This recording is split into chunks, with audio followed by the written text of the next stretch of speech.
Hey guys, welcome back to the One Piece at a Time Distilling Institute with your host, the alchemist of the Black Forest, Alan Bishop. So, checking in today again during this polar vortex. I don't know what's happening right now. It's just super cold, I know that. And answering a marathon session of viewer questions. And you guys sometimes go above and beyond in asking questions. Sometimes you even touch on topics that I don't know that much about, which is pretty cool. I enjoy that as a professional distiller very much. As always, if you guys have questions, feel free to reach out to me at bishopshomegrown@gmail.com, via my social media, any of it, and or the YouTube comments below. If I don't get to you, hit me 2 or 3 times. Sometimes I miss out on emails. Sometimes they end up in the spam folder. Sometimes I just get busy, and I miss out on things. So I always try to go back and catch up on everything where I can, and then do these videos where I'm answering questions in sessions like this where I kind of get my brain flowing and try to put out there as much of that knowledge as I can when and as I can. As you could probably just tell, the door behind me tried to open because my half lab, half German Shepherd mix can't go outside. My wife is now making noises at her. So this is what we're dealing with in the tiny house, in the tiny studio. But all right, here we go. Here's a question from Nicholas, whose last name I am not going to try to murder because I speak English as a first language and I don't speak it very well. So it's a two-part email here. So greetings from Denmark. That's awesome, by the way. Getting messages from Denmark about distillation, that's just cool to me. Sorry if this will be a little long-winded, and English isn't my first language, so bear with me. I've been a home brewer for almost 10 years. And I'm finally getting my own microbrewery started. I am thinking of starting a distillery as well. In the last year, I've been starting to home distill. And all the time I've been brewing, I've also been making schnapps with just simple mason jar infusions of white dog. And after a set amount of time, I have filtered it through coffee filters and I bottle it. After a couple of years, I pull them out and sediment has formed on the bottom, which got me down the rabbit hole of filtration. As I understand it, you can remove some unwanted flavors through filtration. I'm not talking carbon, but just paper or plates. But I have not been able to find any information about which size takes out what, using nanofiber mats or the like. Which size masks, says masks, but I think it's mats to use, and what is actually affordable to do for a micro distillery. Any light you can shine on the topic would be very helpful. My second question is more asking for your opinion on the subject of bottle aging.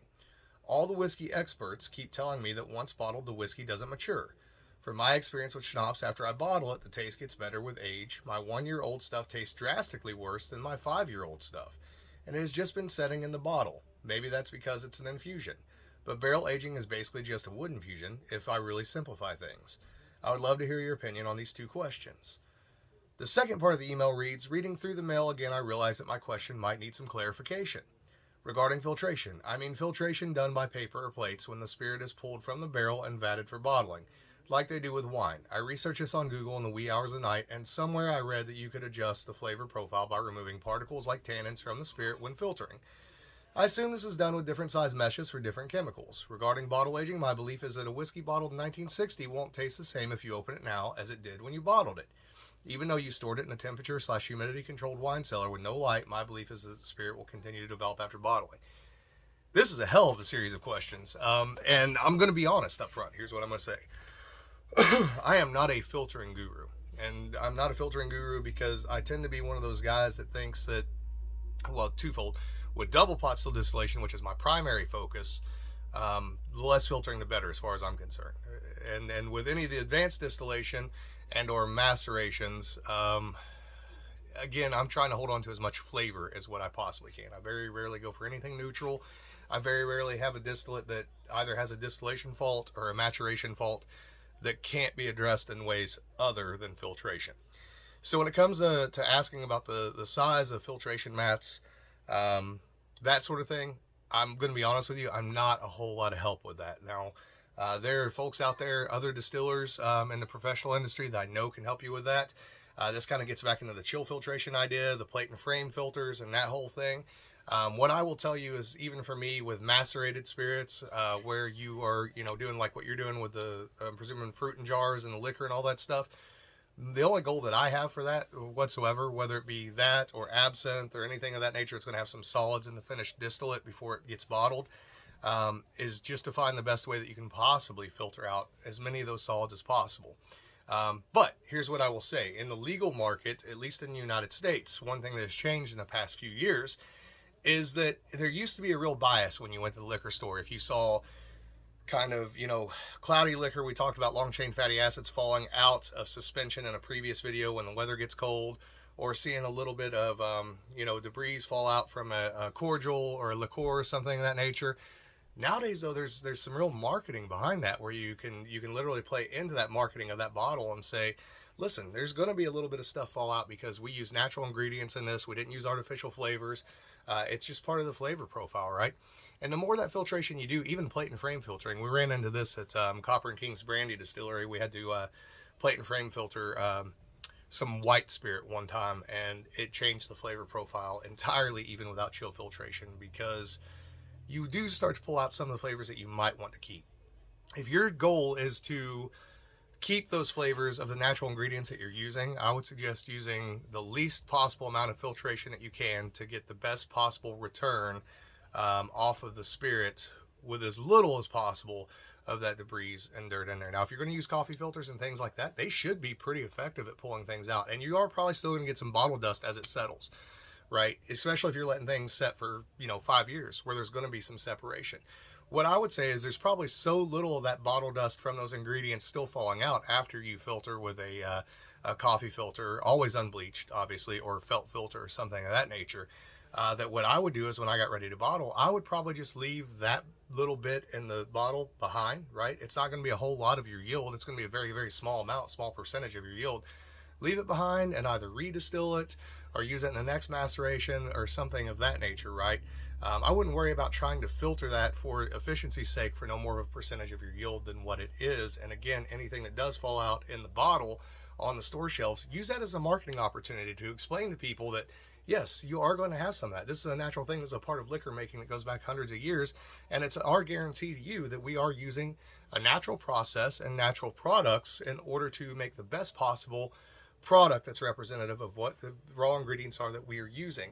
And I think the general public nowadays, especially the ones that are going to buy a craft product, they understand that. And not only do they understand it, they appreciate it. They see it as a source of pride. I can't tell you how many times I've had people come into the distillery that go to some of my other distillery friends' places where they do a bottle your own, where you literally go in and they have a barrel and they have a bottle and they have a label station. You bottle your stuff right out of the barrel. You fill out the label, you put it on there, you pay for it. They bring it in, they'll say, hey, look how cool this is. I went to, what is it called? It was Three Boys. It's not Three Boys now.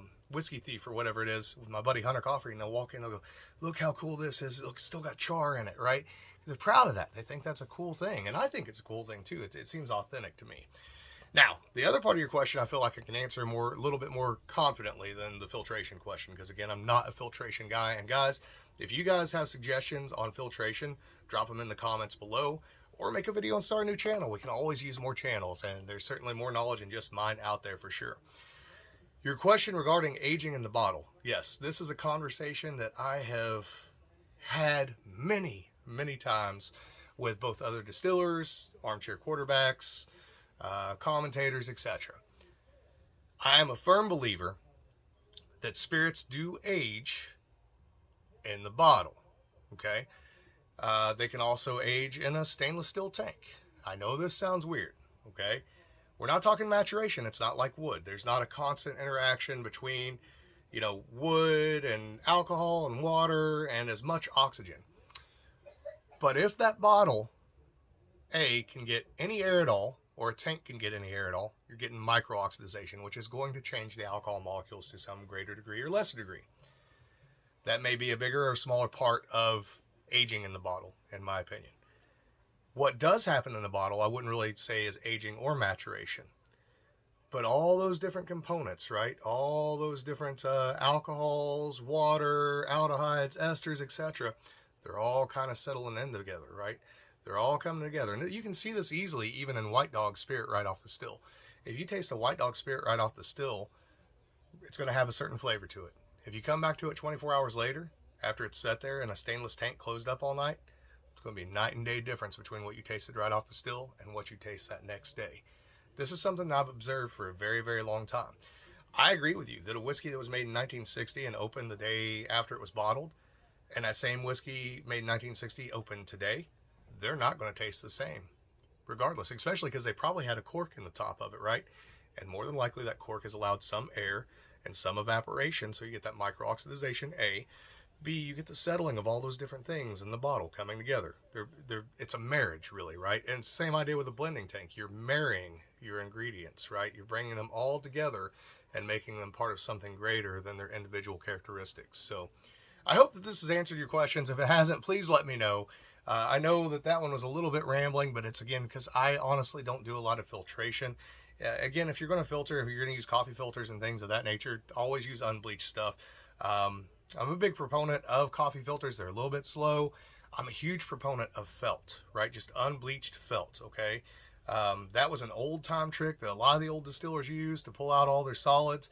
And again, those solids that do fall out, especially after several years, it's such a small amount. Just rack everything off that just like you would be wine, and then reuse what's in the bottom of that for your next batch, or redistill it into something else, because I don't think you're going to lose that much yield one way or the other. I look forward to trying your schnapps one day for sure. So anyways, guys, I love y'all. Check out thealchemistcabinet.com, the Warehouse One, where you can get our books, our DVDs, various distilling ingredients, etc., etc. And if you're a fan of the paranormal, check out our podcast. If you have ghosts, you have everything. All right, guys, love you. Later.